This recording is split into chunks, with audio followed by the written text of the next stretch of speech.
రాష్ట్రంలో అంగన్వాడీ వర్కర్లు, హెల్పర్లు, మినీ వర్కర్లు శాంతియుతంగా తమ యొక్క డిమాండ్లను పరిష్కారం చేయడానికి ఎన్నికల ముందు చంద్రబాబు గారు ఇచ్చినటువంటి వాగ్దానాన్ని అమలు చేయమని చెప్పేసి నిరసన కార్యక్రమం చేపడతా ఉంటే ఈ ప్రభుత్వం దుర్మార్గంగా దొంగల్లాగా వచ్చి తెల్లవారి 4 గంటలకు అంగన్వాడీ నాయకుల్ని, అంగన్వాడీ వర్కర్లని అరెస్ట్ చేయడము అత్యంత హేయమైన చర్యగా చెప్తా ఉన్నాం. ఇది ఈ ప్రభుత్వానికి మంచి రోజులు కావు అనే విషయాన్ని మేము ఈ అంగన్వాడీల అరెస్ట్ సందర్భంగా ఈ ప్రభుత్వానికి గుర్తు చేస్తా ఉన్నాం. అయ్యా చంద్రబాబు గారు, మీరు ఏదైతే ఎన్నికలకు ముందు ఇచ్చినటువంటి వాగ్దానం ఉందో ఇతర రాష్ట్రాల కన్నా ఎక్కువగా మీకు జీతాలు పెంచుతాననే మాట ఏదైతే చెప్పినారో దాన్ని అమలు చేయమని చెప్పేసి మేము అడుగుతా ఉన్నాం. మీ మాట తప్పడంలో మీకు మించినటువంటి వాళ్ళు ఎవరు లేరు. కానీ ఈరోజు మన దేశ అత్యున్నత న్యాయస్థానమైనటువంటి సుప్రీంకోర్టు చెప్పినటువంటి కనీస వేతనం 26,000 రూపాయలు ఇవ్వాలనే దాన్ని మీరు అమలు చేస్తారా, మీరు పాటిస్తారా లేదా ఒక ముఖ్యమంత్రిగా మీరు సమాధానం చెప్పాలి. దాన్ని మేము అమలు చేయమని చెప్పేసి మేము అడుగుతా ఉన్నాం.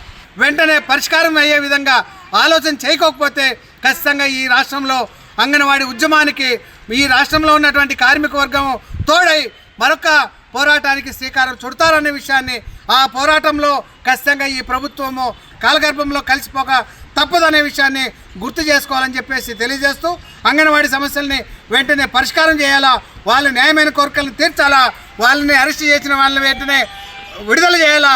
అరెస్ట్ చేసినందుకు ఈ ప్రభుత్వము అంగన్వాడీ వర్కర్లకి, ఈ రాష్ట్రంలో కార్మిక వర్గానికి, ప్రజలకి క్షమాపణ చెప్పాలని చెప్పేసి మేము డిమాండ్ చేస్తాం. మీడియా మిత్రులకు నమస్తే. శ్రీకోట మండలం ఎర్రంపల్లి అంగన్వాడీ వర్కర్గా నేను గత 35 సంవత్సరాలుగా పనిచేయుచున్నాను. 24వ సంవత్సరంలో గత ప్రభుత్వం దగ్గర మేము 42 రోజులు గత ప్రభుత్వం పాలనలో ఉన్నప్పుడు 42 రోజులు సమ్మె చేసినాం. ఇప్పుడు వచ్చిండే ప్రభుత్వము గత ప్రభుత్వంలో ఉన్నప్పుడు ఏం చెప్పినారంటే, మేము ప్రభుత్వంకి వస్తే, మా పాలన వస్తే మేము మీకు జీతాలు పెంచుతామన్నారు. కానీ గత ప్రభుత్వం ఇచ్చిన మినిట్స్ ఇంతవరకు అమలు చేయలేదు. ఇంతవరకు అమలు చేయలేదనే ఉద్దేశంతో మేము 23వ తేదీ నుండి నిరసన కార్యక్రమాల్లో పాల్గొన్నాము. 23వ తేదీ నుంచి 27వ తేదీ వరకు నిరసనలో పాల్గొని ఇప్పుడు 3వ తేదీ మహాధర్నాలో పాల్గొన్నాము. మహాధర్నాలో పాల్గొన్నటువంటి యూనియన్ నాయకులు, అంగన్వాడీ టీచర్లు అందరూ శాంతియుతంగా చేస్తున్నటువంటి మహాధర్నాను ఈరోజు భగ్నం చేస్తూ, వేసినటువంటి టెంట్లు ఎత్తేస్తూ టీచర్లని అక్రమంగా అరెస్టులు చేస్తున్నారు. అందుకోసమని ఇక్కడికి విచ్చేసినటువంటి అంగన్వాడీ వర్కర్స్, హెల్పర్స్ అందరూ నిరసన కార్యక్రమంలో పాల్గొన్నాము. దయచేసి అక్కడ అరెస్ట్ చేసినటువంటి నాయకులను విడుదల చేస్తూ మా న్యాయమైన కోరికలు తీర్చవలసిందిగా కోరుకుంటున్నాను.